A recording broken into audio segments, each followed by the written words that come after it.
Vocês estão vendo aí o slide? Sim, professor. Estamos sim, professor. Então tá, eu vou abrir numa perspectiva maior o slide, né? Qualquer coisa vocês me falam, porque às vezes a gente abre, teve um caso que eu estava passando e o pessoal não estava acompanhando, né? Então, qualquer coisa, se eu for à frente, vocês já me falam aqui, tá? Então, a psicologia, né, do Inácio Martim Baró, né, e suas características, né, em termos de formação propriamente ditas. A primeira questão, né, quem foi Inácio Martim Baró, né? Então, Inácio Martim Baró é considerado o pai da psicologia da libertação. Ele tem toda uma formação, né, dentro da Igreja Católica, como jesuíta, né? E ele passa a trabalhar as condições da psicologia em El Salvador a partir da ação dele como missionário da Igreja, né? Então, ele tinha ido, né, como eu falei para vocês, para alguns países, né, da América Central e acaba se localizando em El Salvador, né? El Salvador é um país pequeno, né, menor do que o estado de Sergipe, mas que apresenta, né, várias situações, né, de dificuldades que a população acaba vivendo, né, riqueza de um lado e pobreza do outro, né, os extremos, né, que se caracterizam dentro da sociedade, né, até hoje, né, da sociedade de El Salvador, né. Ele procurou desenvolver ações, né, que valorizassem o empoderamento dos indivíduos, né, que é a condição, digamos assim, de ter domínio, compreensões sobre quem eles são, as suas condições, e não entender, né, que a pobreza, a falta de conhecimento, a falta de acesso, seja uma condição da natureza humana. Então, Baró, trabalhando com a população empobrecida, ele dizia, as características, né, da riqueza e da pobreza são produtos criados pelos seres humanos e não elementos que fazem parte da natureza. Não é natural as diferenças sociais entre seres humanos. São produções típicas realizadas por seres humanos que vão estabelecendo as diferenças, né? Martim Baró nasceu na Espanha e posteriormente, né, ele indo para a América Central, ficando mais em El Salvador, ele se naturaliza, né, como salvadorenho, né? Vale salientar, né, que El Salvador, né, significa, né, o Salvador, né, que é basicamente a referência a Jesus Cristo, né, o nome do país, né. Então ele teve a formação, como eu comentei com vocês, em filosofia, teologia e psicologia, e fez tanto seu mestrado quanto doutorado nos Estados Unidos, discutindo as questões que envolviam conflitos sociais em El Salvador. Então ele partia da experiência do seu dia a dia, da vida em El Salvador, e quando foi fazer seu trabalho nos Estados Unidos, ele acaba estabelecendo, né, tanto no mestrado quanto no doutorado, a perspectiva de entender a origem desses conflitos sociais, né. Martim Baró foi professor também da Universidade Centro-Americana, conhecida como UCA, e lá, né, desenvolveu trabalhos na psicologia, com estudantes de psicologia, discutindo justamente essas questões de empoderamento social. E lá, nessa universidade, né, no seu gabinete, né, ele, juntamente com outros padres e funcionários, né, foram assassinados, né, todos eles, pelo regime ditatorial, né, que existia em El Salvador. Então, Martim Baró, né, fazia crítica à ditadura, né, à falta de liberdades, à falta de possibilidades de acesso dos indivíduos, né, aos direitos civis, né, aos direitos humanos propriamente dito. E posteriormente, né, ele foi uma das vítimas, né, da ditadura, né, com o pessoal chegando na universidade, invadindo os gabinetes, né, na sala em que estava Martim Baró, né, mais 2 padres, né, eles foram assassinados nesse espaço, e algumas pessoas, ouvindo os tiros, saíram para ver o que estava acontecendo, né, e no pátio ali, nos jardins da universidade, também foram assassinados, né, e o restante do pessoal correu para tudo que é lado, né. Enfim, né, são as dinâmicas aí da América Latina e da América Central, né. Um elemento importante, né, na construção do pensamento de Martim Baró, né, esteve relacionado à questão da ideologia, que é explorado no texto, né, pelos 3 autores, né, o Gabriel Mendonça, a Vera de Souza, né, e Raquel Guzzo. A característica, né, de ideologia, Martim Baró explora pelas suas diferenças, né, e como que se vai construindo dentro das ações humanas, né. Então, por exemplo, quando a gente pensa em ideologia, O que a gente poderia entender dessa palavra?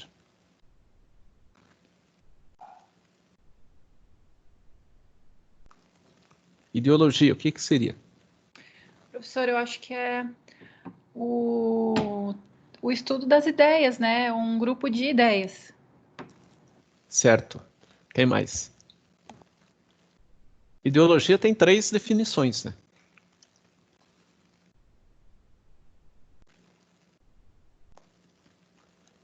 A gente pode dizer assim, ó, ideologia, a primeira definição que ela veio a ter, né, foi justamente esse conceito de estudo de ideias, né?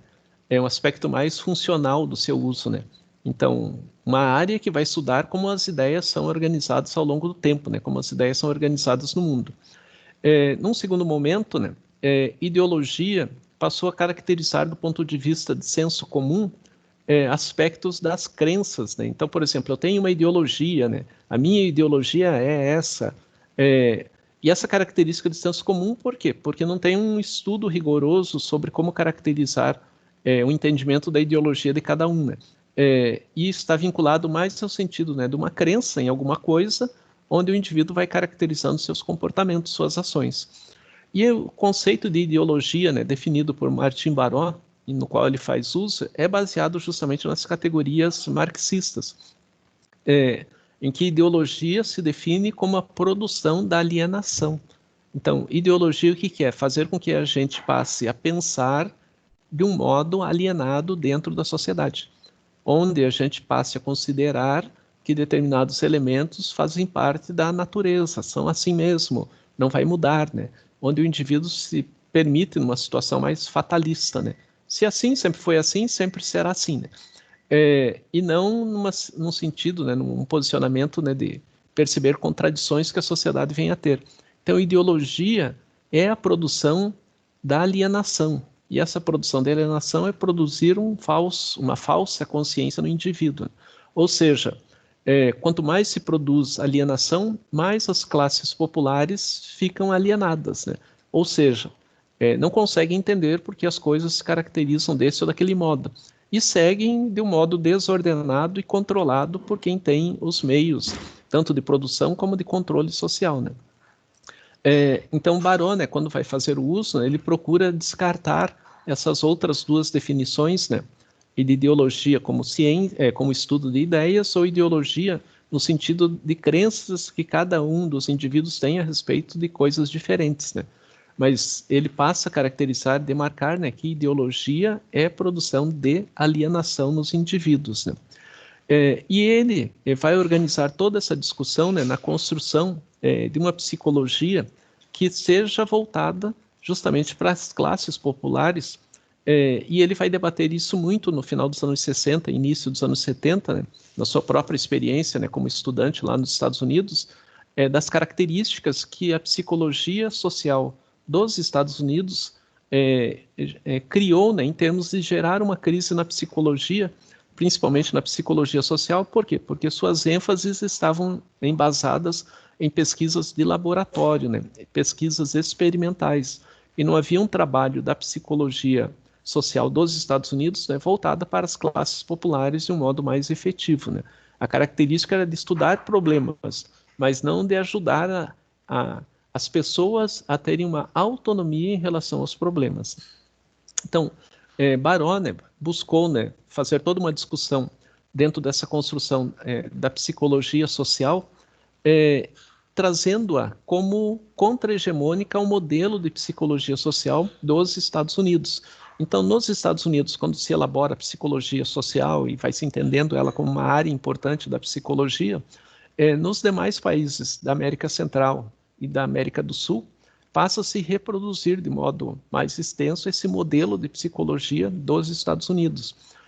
Aqui no Brasil, né, a gente teve a experiência com o Haroldo Rodrigues, né, que é o que, no final dos anos 60, ali, traz para o Brasil um modelo de psicologia social, os debates, estudos, né, mas baseado nesse modelo dos Estados Unidos.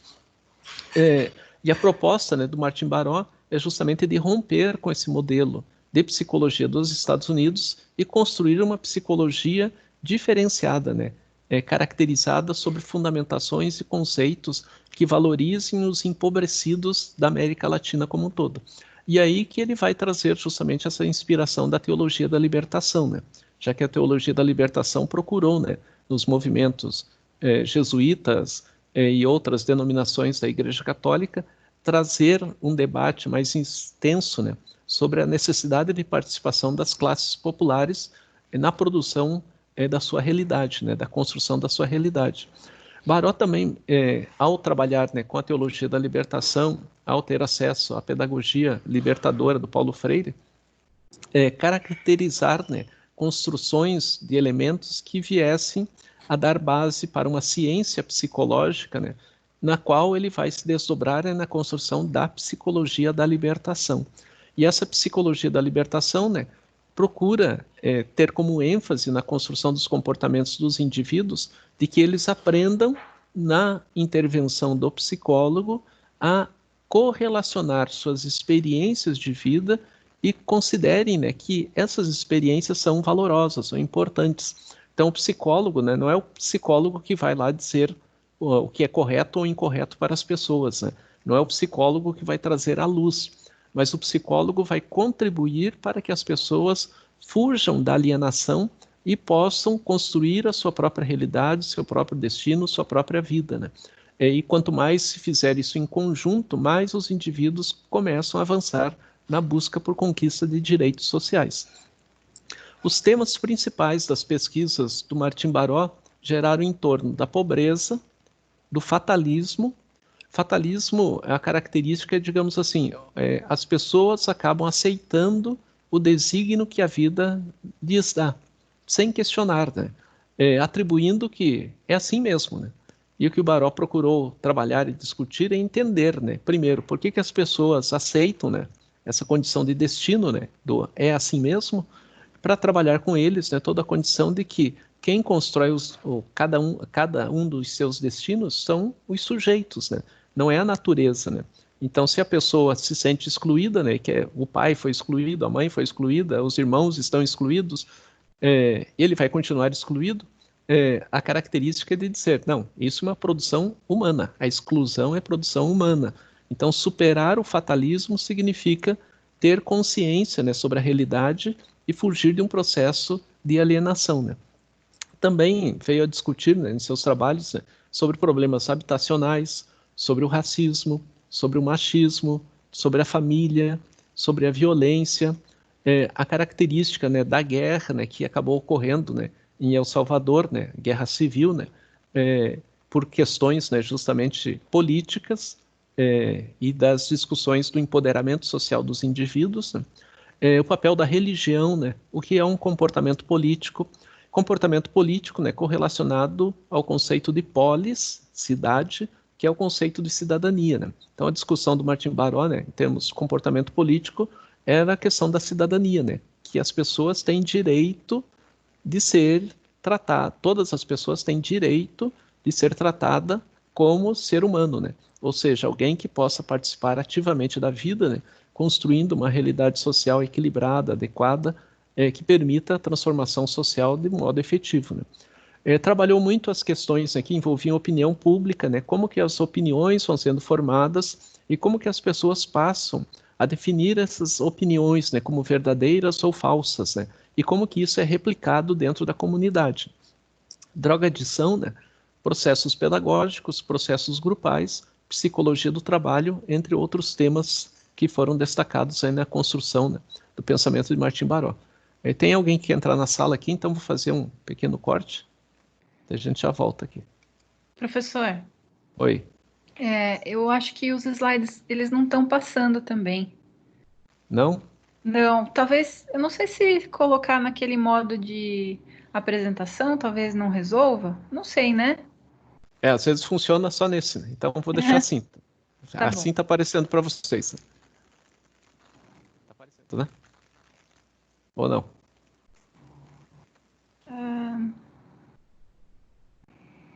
Não, agora mudou. Então, tá.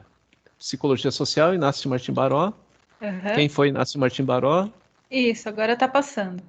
conceito de ideologia. Então, vou nessa tela menor mesmo. Daí vocês têm acesso aí para acompanhar, né? Então, o último que eu falei foi justamente esse, né? O conceito de ideologia na psicologia social de Martin Baró. Então, basicamente, né, Martin Baró, né, procurou construir uma psicologia que estivesse voltada para temas que são característicos, né, das populações em vulnerabilidade social.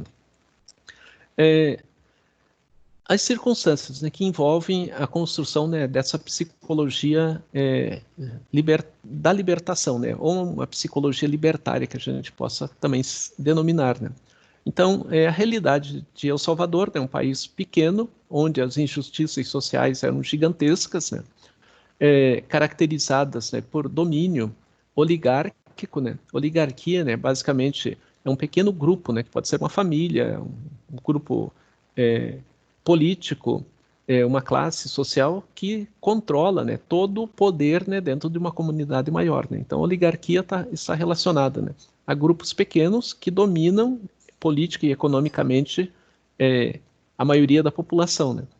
Então, a característica de El Salvador, né, um país empobrecido, né, que passa a ter diferentes tipos de tensões sociopolíticas, né, pelo próprio empobrecimento da população, né. Então, digamos assim, não foi só El Salvador, né, vários países ali da América Central tiveram essa problemática. Pequenos grupos se enriquecendo e a população, de modo geral, se empobrecendo de tal modo que as desigualdades sociais geravam todo um desequilíbrio, né, na realidade social, né, violência, abandonos, uso de substâncias químicas, ou seja, as pessoas estavam desordenadas completamente.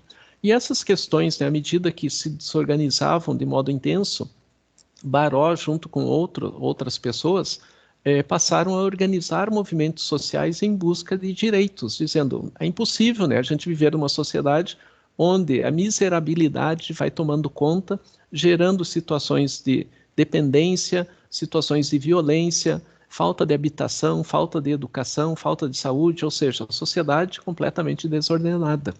E isso implicou, né, que alguns movimentos sociais começaram a crescer em termos de participação social e participação política, ou seja, as pessoas começaram a sair às ruas para pressionar os governos, né, tanto na ordem municipal como federal, exigindo qualidade de vida, políticas públicas que permitam, né, que a saúde e a educação sejam valorizadas entre os indivíduos, né.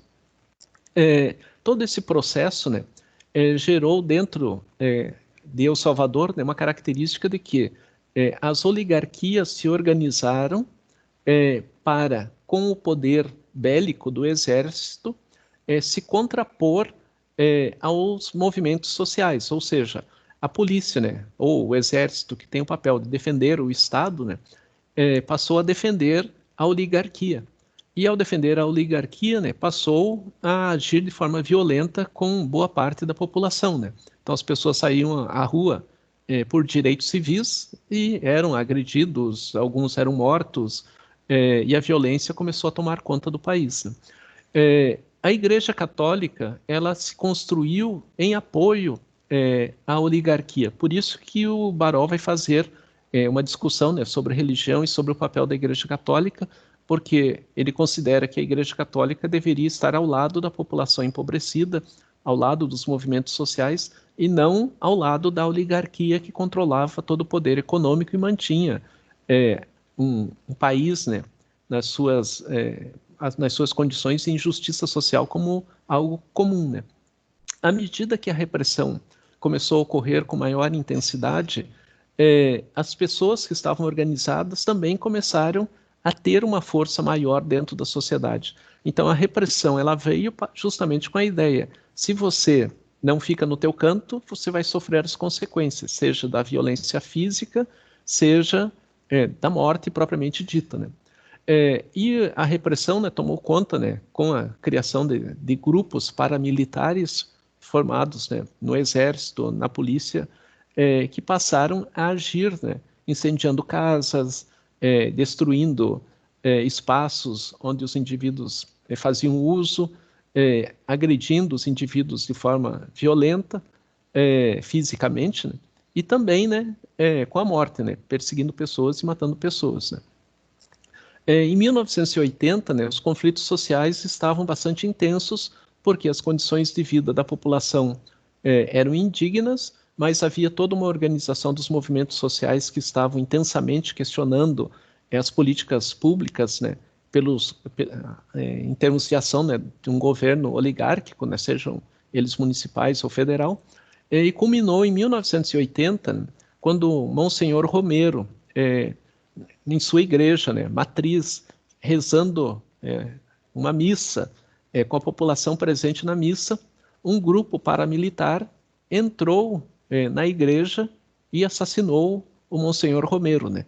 Então, veja, ele foi assassinado na ação que ele fazia, que era rezar uma missa, né?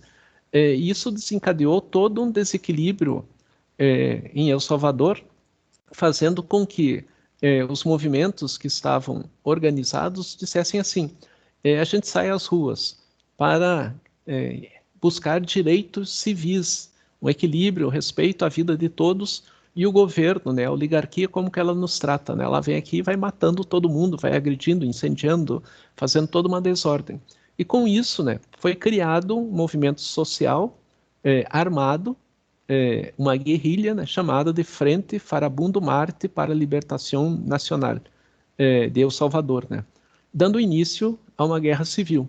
E essa guerra civil, né, se estendeu ali a partir, né, começou, né, a partir do assassinato do Monsenhor Romero, nos anos 80, e foi até em torno de 83, quando as ações, né, da Frente de Libertação, né, Farabundo Marte, começou a ter conquistas dentro dos espaços sociais, né, principalmente no interior do país, né, de El Salvador, e lá começaram a promover ações, né, ações comunitárias, né, em termos de saúde, educação, organização de participação social, né, que implicou, né, num reordenamento, né, da sociedade salvadorenha.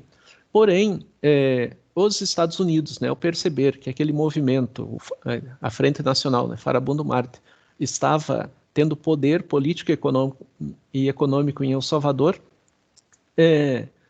os Estados Unidos acabou enviando, né, armamentos e treinando pessoas, né, para lutar contra a Frente Farabundo Marte. E, posteriormente, o governo oligárquico acabou tendo uma vitória, né, sobre todo esse processo, e a repressão foi mais intensa ainda do que era anteriormente, ou seja, muito mais pessoas passaram a ser assassinadas em El Salvador, né, à medida que se identificava com a Frente Farabundo Marte de Libertação Nacional. Não foi só El Salvador, né, que teve essa política dos Estados Unidos, né, de intervenção militar, né. Vários países da América Latina tiveram essas características e essa história, né. E nos anos 60, né, aqui a gente está falando da década de 80, nos anos 60 também ocorreu, né, no Brasil, no Chile, né, na Argentina, né, a gente teve também essas experiências de intervenção dos Estados Unidos em apoio a movimentos, né, que caracterizavam a defesa das oligarquias, né. E em 1989, o Martim Baró, né, estando lá no seu gabinete na UCA, né, na Universidade Centro-Americana, né, foi das várias pessoas, né, que foram assassinadas por discordarem política e economicamente das propostas do governo. Vale salientar, né, que Martim Baró, ele defendia a paz, ele defendia o diálogo, ele não fazia parte do movimento guerrilheiro, ele fazia parte do movimento da psicologia, do movimento da teologia, né, da filosofia, valorizando debates, discussões para a construção de uma sociedade equilibrada em El Salvador, né. As características, né, que envolviam as próprias desigualdades sociais de El Salvador que vão inspirar o caminho, né, que o Martim Baró vai seguir, né. Então, Martim Baró vivia na Espanha, uma realidade completamente diferente da América Central, e quando ele né, pelo movimento jesuíta encaminhado para a América Central e se estabelecendo em El Salvador, ele vai justamente tendo essa percepção, né, das dificuldades da realidade vivida, né, pelo povo centro-americano, e em especial o salvadorenho, e passa a pensar, né, em possibilidades, e aí vem justamente a influência da teologia da libertação, que vai compondo para ele, né, a necessidade, né, de pensar, né, religiosamente, né, naquele Cristo que combate os vendilhões do templo, né? Ou seja, que diz, né, a gente tem que valorizar a vida, né, e não os interesses comerciais que estão à volta como valores fundamentais, né? E a teologia da libertação, então, vai dando um caráter fundamental nessa construção do pensamento de Martin Baró, né? Justamente por essa ideia, né, de opção pelos pobres, né? Opção por aqueles que são a base da construção de uma sociedade em termos de equilíbrio, de organização e de dimensão, né, de que todos venham a ter uma vida digna, né? Baró também buscou, né, dentro dessa perspectiva, né, de opção pelos pobres, né, a luta contra a idolatria, né, no sentido, né, a gente não deve idolatrar ninguém, a gente deve construir ideias, valorizar as pessoas nas construções de suas ideias, né, e buscar, né, ter toda uma condição de, especialmente de que a vida humana é um direito de todos em termos não só de estar sobrevivendo, mas em termos de ter qualidade de vida, equilíbrio de vida. E Baró, né, estabeleceu toda uma discussão, né, com releitura da Bíblia, né, no sentido de mostrar, né, que na Bíblia o que caracteriza ali é justamente a condição de que Cristo, né, estaria optando pelos pobres em diferentes situações, né? Então, por exemplo, Maria Madalena, a defesa de uma pessoa que estava sendo apedrejada, a preocupação com as pessoas com deficiência, né? Quando ele faz, né, com que a pessoa muda possa falar, né? A característica, né, de buscar o olhar pelas crianças, né, na perspectiva do futuro. Então, é esse caminho, né, que a teologia da libertação faz e que o Baró procura caracterizar dentro da psicologia, também com uma forte crítica ao conceito de moralidade, né, que muitas vezes ingessa os indivíduos, fazendo com que eles não se percebam como sujeitos, agentes, né, dentro da sociedade, e também, né, em oposição ao modelo do capitalismo, né, onde o capitalismo tem como base, como elemento central, a orientação pelo capital, né, pelo consumo, né, e a sociedade, né, tanto que a gente tem os debates atuais, né, em relação ao Covid, né, devemos voltar ao trabalho ou devemos preocupar-nos com a saúde, né? Qual é o elemento principal, né? Na construção da sociedade capitalista é fundamental o consumo, né? Então, o mais importante é que as pessoas estejam na rua consumindo para que o capital se mantenha. E é essa crítica, né, que o Baró vai fazer essa construção de pensamento. Claro que o embasamento que o Martin Baró vai ter na sua construção, na sua perspectiva de realidade, na sua leitura de mundo, acaba se deparando com as fundamentações marxistas, né?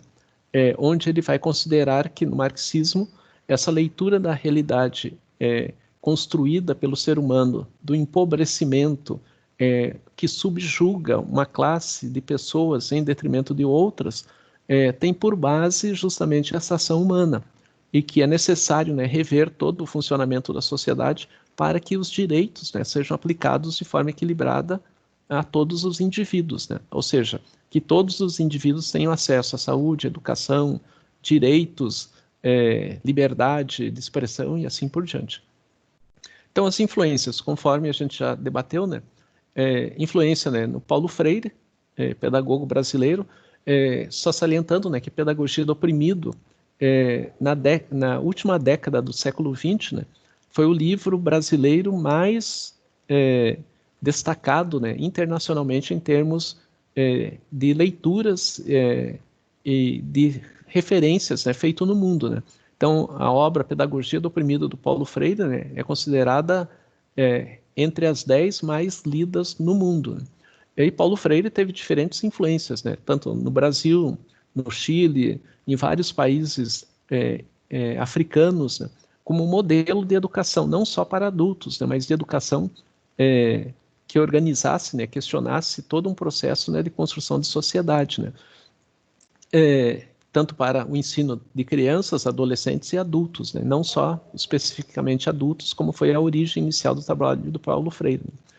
A influência, né, correlacionada aos conceitos do materialismo histórico dialético, que é a base marxista, só recuperando o próprio conceito, né? Materialismo é a ideia de buscar comprovação sobre os fenômenos que acontecem. Então, uma abordagem materialista é uma abordagem que busca a comprovação dos fenômenos sociais. Abordagens materialistas a gente tem na psicologia também, né? Então, por exemplo, a psicologia behaviorista ou comportamental é uma abordagem materialista. A psicologia da aprendizagem social, que é a psicologia do Albert Bandura, também é uma base materialista. A psicologia do Vygotsky, psicologia sócio-histórica ou histórico-cultural, é uma base materialista. A psicologia do Henri Vallon, que é a psicogênese, é uma base materialista, né? Então, a gente tem dentro da psicologia, citando esses 4 autores como exemplo, são bases materialistas, né? Só salientando, né, que a psicologia behaviorista do Skinner e a psicologia da aprendizagem social de Bandura são abordagens materialistas, mas associadas ao positivismo. As abordagens materialistas do Vygotsky e de Vallon são abordagens materialistas associadas ao pensamento marxista. Daí tem diferenças entre elas. E outras correntes da psicologia não são materialistas, daí são idealistas, né? A psicanálise, né, por exemplo, o psicodrama, a maior parte das abordagens em psicologia são idealistas, né, não são materialistas. Idealistas que estão no campo das ideias, né, trabalhando mais as ideias, né, do que a comprovação efetiva de um determinado fenômeno, né? A ciência é definida de outra forma. Mas traduzindo aqui para nós, então, materialismo é a busca de comprovação de um fenômeno que está sendo estudado cientificamente. O conceito histórico está relacionado, né, à condição da história da evolução humana, pegando os princípios darwinistas, né, do ser humano primitivo que chega ao ser humano atual, né? E dialético é levar em conta uma sociedade que tem contradições, ou seja, a sociedade humana é uma sociedade feita das contradições. E quanto mais a gente entende as contradições, mais a gente faz o processo dialético de avanço e de evolução, né? Então, por exemplo, nós, indivíduos, né, nós somos um processo dialético, que é a contradição que está dentro de nós. Então, por exemplo, nós não somos crianças e somos adultos. Sendo adultos, nós negamos o que fomos, que foi a nossa infância. Mas foi a nossa infância que fez quem somos hoje, adultos, né? Amanhã, né, nós seremos idosos. Eu já estou quase nesse caminho, né, bem próximo dele.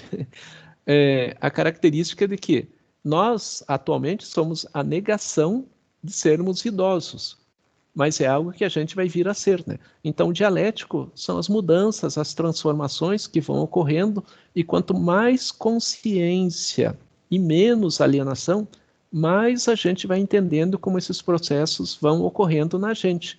E isso vale para a sociedade, vale para o mundo, para as relações entre seres humanos. Então, o que o Martin Baró vai buscar trabalhar é que as contradições são elementos importantes para formar a consciência. Então, o movimento dialético vai formando a consciência dos indivíduos em diferentes situações, em diferentes caracterizações, em diferentes momentos. E a própria construção, né, da teologia da libertação, da psicologia da libertação, foi influenciada pelo modelo de revolução que ocorreu em Cuba, que vai organizar a sociedade de um modo diferente, e também na perspectiva de Louis Althusser, que foi um filósofo, sociólogo francês, né, que trabalhou toda uma discussão da sociedade francesa e como que a sociedade faz a defesa, digamos assim, dos privilegiados, né? A sociedade que ele caracteriza são os governos, né?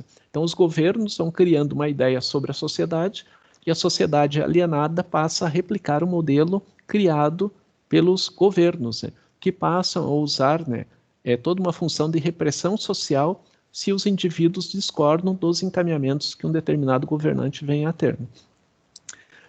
A crise, né, da psicologia final dos anos 60, 70 e persistiu até os anos 80 para os países da América Latina, estavam correlacionados de que o modelo de psicologia dos Estados Unidos, né, que era fortemente positivista, né, esse materialismo, né, que busca a comprovação dos fenômenos, mas de um modo em que se considera que as ações não têm um processo histórico como elemento fundamental, né? Ou seja, o ser humano está aí e a gente vai trabalhando com as demandas que o ser humano vem apresentar, que caracterizava, né, no ver do Martin Baró, uma neutralidade das posições psicológicas baseadas nesse positivismo. Ou seja, a gente faz análise de um determinado fenômeno social, mas a gente não traz implicações de por que esse fenômeno social acontece, né? Então, por exemplo, vai fazer um estudo sobre a violência, mas não se discute como que a violência historicamente foi construída. Mas você pontualmente diz, fulano sofre violência e se sente bem ou mal. Ponto final, né? Resumindo de forma bastante breve e incompleta, né, o raciocínio, né? Mas, digamos, seria assim, você faz uma avaliação, entende como o indivíduo se sente dentro daquela situação, mas você não faz um histórico de como que a violência é produzida ao longo dos tempos e como que ela vai demarcando a própria formação dos indivíduos, né? Então, eu convivi num ambiente que meu pai batia na minha mãe todo dia, regularmente, sem problema nenhum. E eu vou crescendo dentro dessa realidade como aquilo, um processo natural. Quando eu me torno o pai, eu passo a agir em relação à minha mulher, à minha esposa, de forma agressiva, por quê? É natural que isso venha a ocorrer, né? Então, a característica da crítica que o Baró fazia era que se vai investigar, né? Então, por exemplo, uma demanda de uma mulher que diz, eu sou agredida pelo meu marido, e você vai buscar ações para que neutralize aquele processo específico da agressão da mulher em relação ao marido, mas não o processo histórico de como se construiu a violência dos homens em relação às mulheres, que compreendendo essa dimensão maior, de acordo com Baró, você vai entender os aspectos micro que vão ocorrendo na sociedade. E tem que ter, segundo Baró, uma ação macro de mudanças de ações, de comportamentos no processo educativo, para que a sociedade considere a violência, né, contra a mulher algo abominável, né? E precisa de uma participação maior dos indivíduos no debate, no entendimento, para que esse processo de exclusão não se torne algo frequente, regular ou, entre aspas, naturalizado.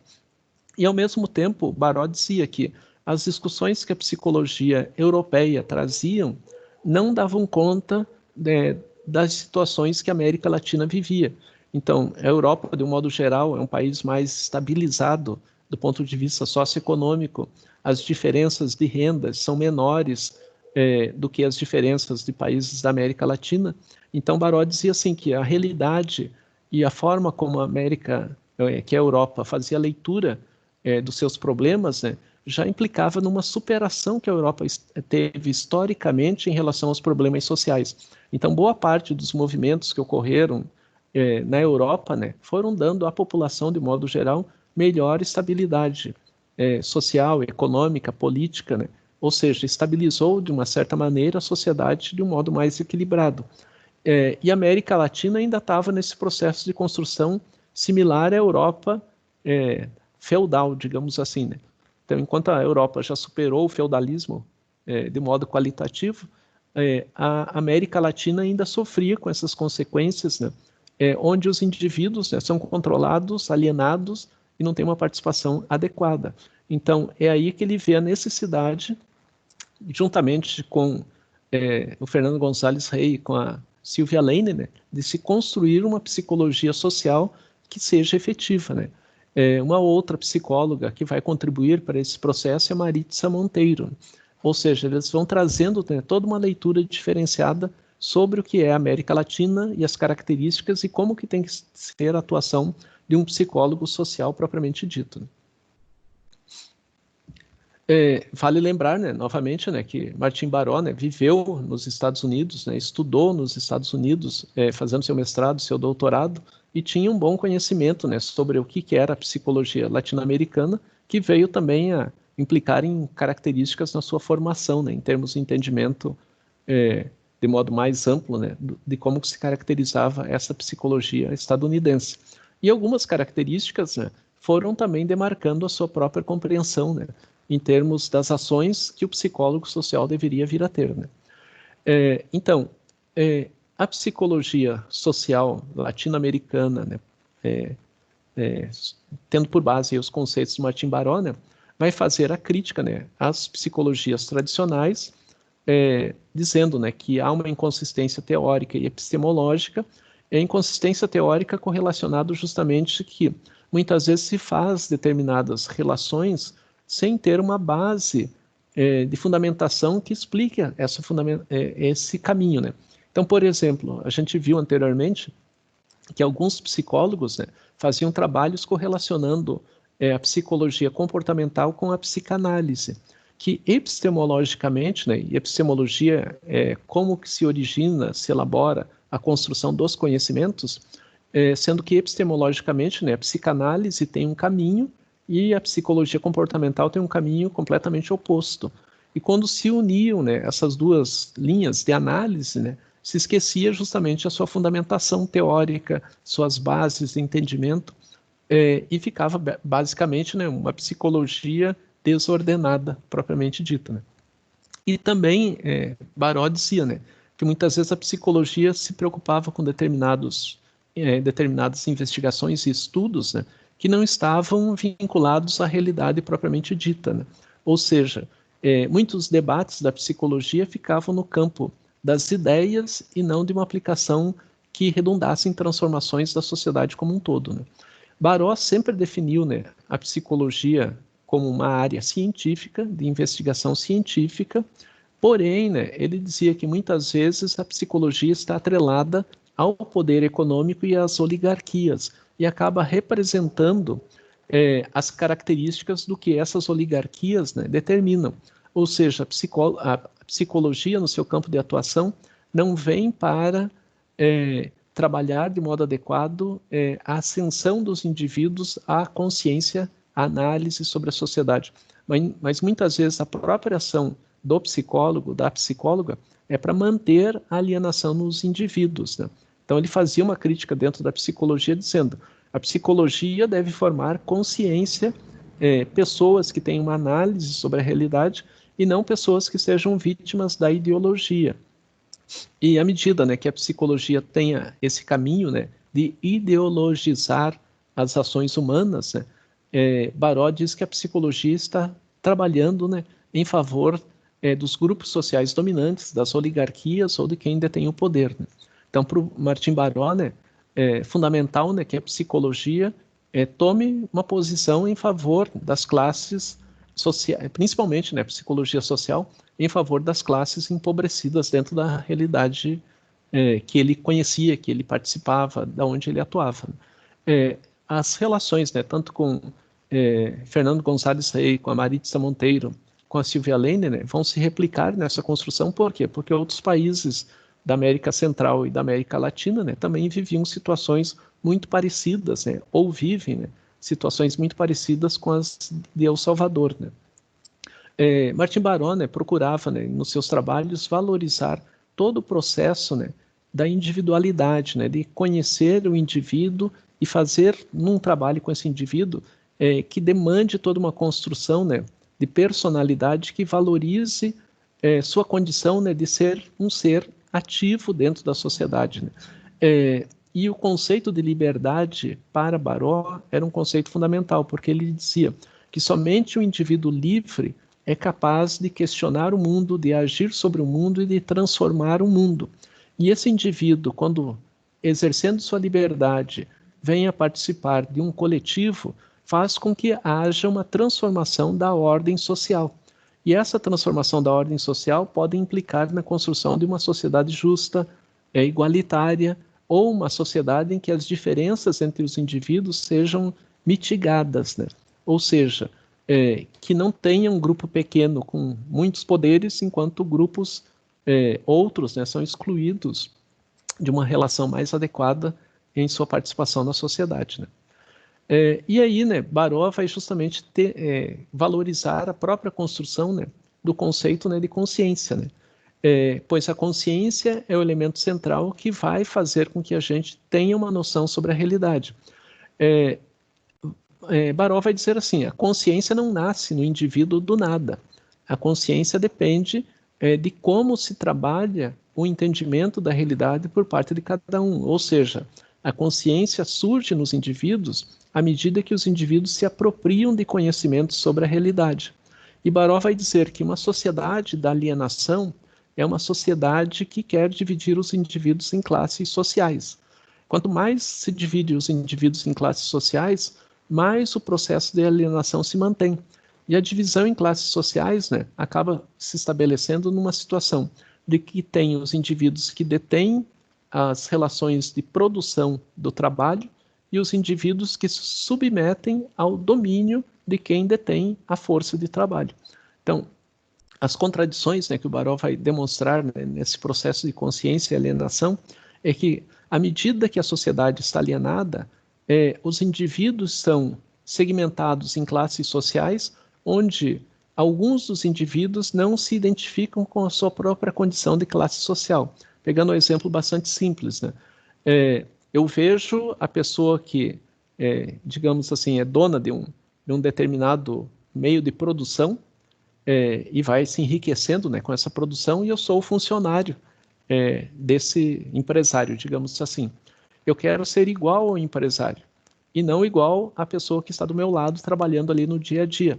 E quando eu tiver uma condição, né, de ter uma promoção em termos de trabalho, eu passo a agir conforme quem controla o meu comportamento dentro dessa dinâmica de trabalho. E passo a agir de forma a exigir do outro a produção, e não a me identificar com o outro que produz, né?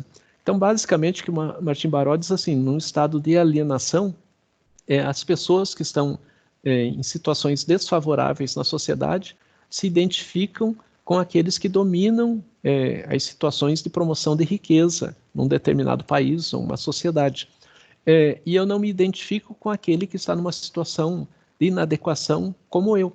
Porque se eu me identificar tendo consciência com as pessoas que estão na mesma situação que eu, nós podemos nos organizar e pressionar a sociedade para que tenhamos direitos de respeitabilidade e adequação como um todo. Ou seja, os grupos sociais, à medida que se organizam, vão exigindo da sociedade as condições fundamentais de vida. Boa educação, saúde adequada, saneamento básico, condições de habitação, ou seja, elementos que deem qualidade de vida aos indivíduos, né? Então, a consciência vai abrindo a perspectiva do indivíduo entender a realidade como ela se caracteriza de modo mais adequado possível, né? Baró traz, né, para suas discussões 3 elementos importantes, né, em termos de construção, né, dessas relações de sociedade que estão divididas em classes sociais, né? Ele vai dizer, né, que as classes sociais existem não porque faz parte da natureza, né, mas porque o ser humano vai criando essas classes, né, e ele vai correlacionando, né, que essas classes sociais, né, se caracterizam como grupos dentro de uma sociedade com interesses distintos, né, que se contrapõem um ao outro, né. As classes sociais, né, à medida que elas se colocam em conflitos, elas vão gerando a chamada luta de classes, né. Vale salientar, né, que Baró diz que o melhor seria que não houvessem classes sociais. Por quê? À medida que não temos classes sociais, a gente vai ter uma sociedade mais equilibrada, né? Uma sociedade mais adequada. E os indivíduos, né, à medida que se sentem pertencentes a uma classe social, eles vão tendo uma noção de como que essas classes sociais são construídas à medida que eles venham a ter uma compreensão ou consciência dessa classe social. Ou seja, as classes sociais são construídas de um modo alienante dentro da sociedade, criando diferenças entre os indivíduos, e o Baró justamente vai dizer que à medida que o indivíduo tem consciência que ele pertence a uma classe social e como essa classe social se caracteriza, ele vai entendendo que as demandas da sociedade fazem com que essas classes sociais sejam construídas e as tornem naturalizadas, quando, na verdade, as classes sociais implicam um domínio de um grupo sobre o outro. E o Martim Baró, né, das discussões sobre a questão de ideologia, ele vai se caracterizar, né, por 2 definições que ele vem apresentar e diferenciar. Então, ele não vai entrar no mérito daquela definição de senso comum, né, como crença, né, ideologia como crença, mas ele vai trabalhar, né, numa definição funcionalista, que ele apresenta, mas ele descarta, ou seja, ele não concorda com essa definição, que é basicamente entender a ideologia como estudo de ideias, pensamentos, valores, conceitos, né, que são produzidos na sociedade. E ele, Martin Baró, né, vai ficar com a definição marxista, né, de ideologia, que é a produção de falsa consciência. Falsa consciência é a produção da alienação, né, que faz com que os indivíduos não tenham noção do que ocorre à sua volta, ocorre em sua realidade.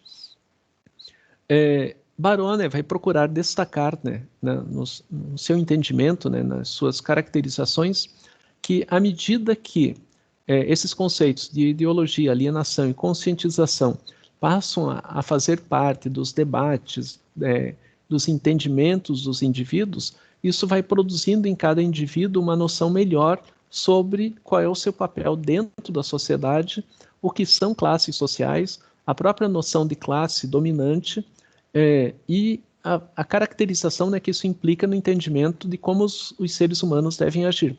Só fazendo um pequeno parênteses aqui, no Brasil, em El Salvador, em outros países, né, classe dominante é considerada um grupo pequeno que domina os demais indivíduos.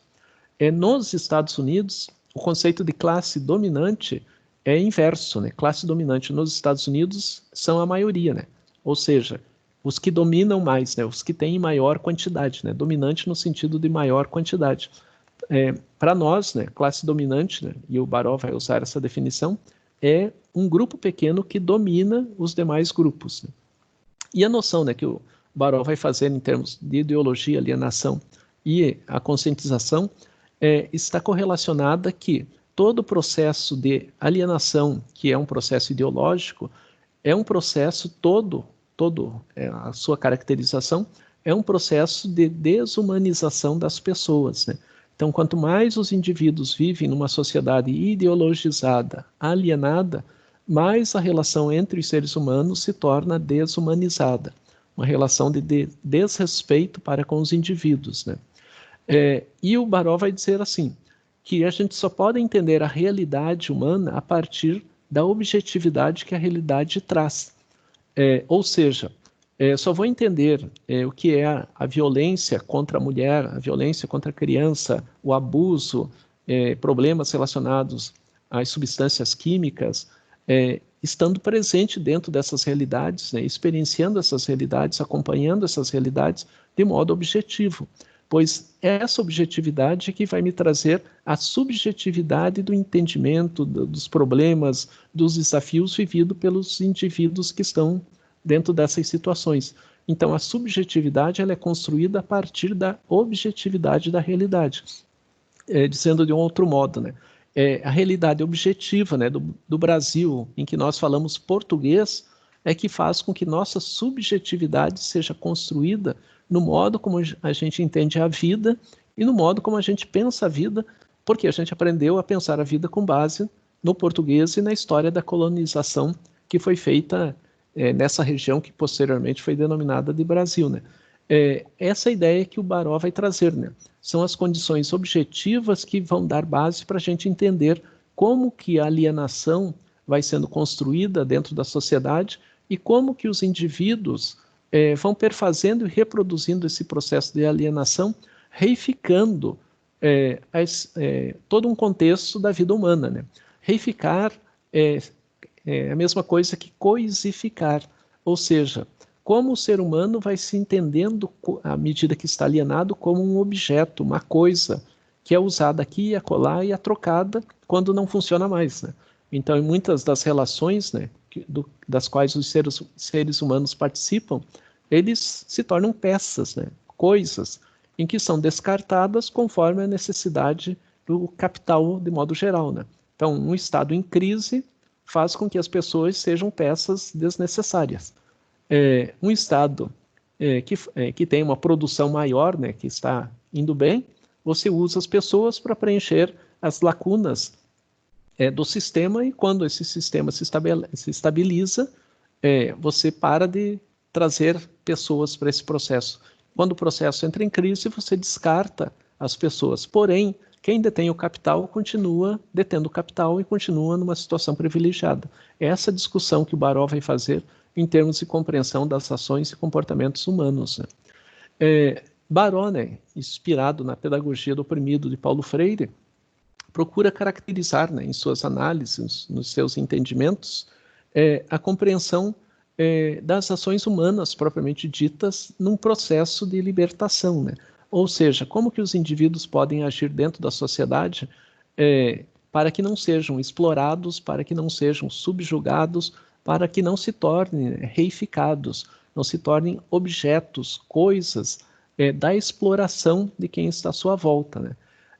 E o Baró procurava trabalhar, né, que à medida que as pessoas têm uma consciência equilibrada, uma organização no sentido de perceber, né, que aquele que está do seu lado tem tantas dificuldades quanto ele mesmo na busca de construir uma sociedade melhor, né, o nível de consciência, né, faz com que as pessoas se organizem em movimentos sociais e o psicólogo ele entra como um agente desse processo. Não é o psicólogo que vai na comunidade e ensinar as pessoas como elas devem se portar ou agir, né, em grupo.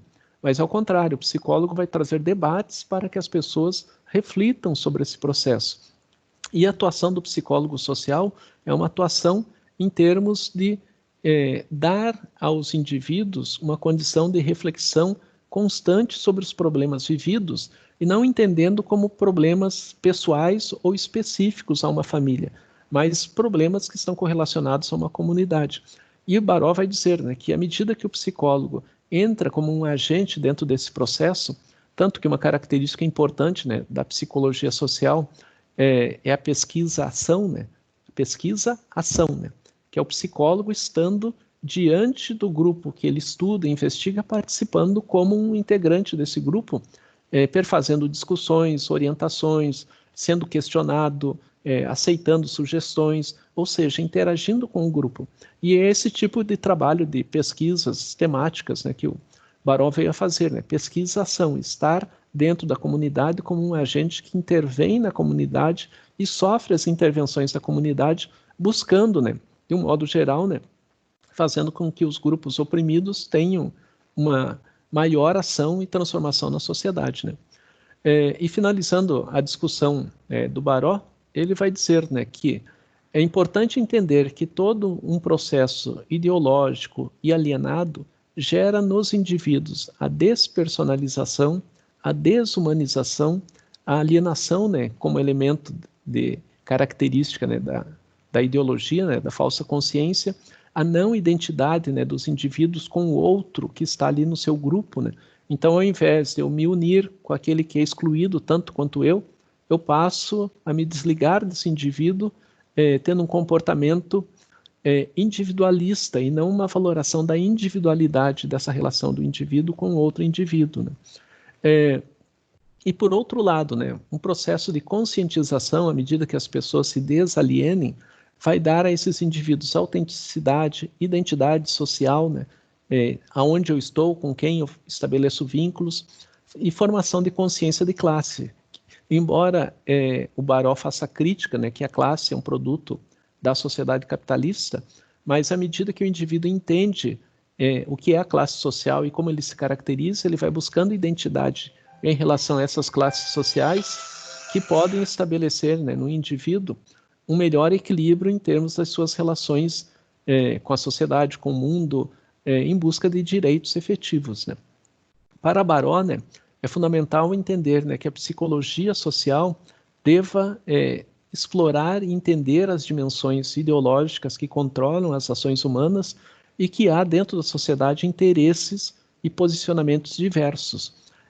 E a psicologia social, que Baró vai falar que tem que combater a neutralidade científica, significa que a psicologia social tem que se posicionar a favor de quem que a psicologia está, a favor de quem detém o poder social e econômico, a oligarquia, ou em relação às pessoas que estão oprimidas em situações de exclusão social, né? Então, o psicólogo social deve tomar uma ação e uma identificação em relação a que grupo social ele está vinculado e como ele vai se caracterizar nesse processo. E, essencialmente, né, que todo o processo de ideologia, né, é um processo que vai demarcar a exclusão social dos indivíduos. Por quê? Porque essa ideologia, à medida que aliena, fragiliza as relações, né, fazendo com que os indivíduos, né, se tornem ou pensem, né, que são incompetentes e que a vida é assim mesmo e que a gente não tem muitas possibilidades de contradizer as realidades sociais. Ok, pessoal? Ok, professor. Ok, professor. Alguém tem alguma questão?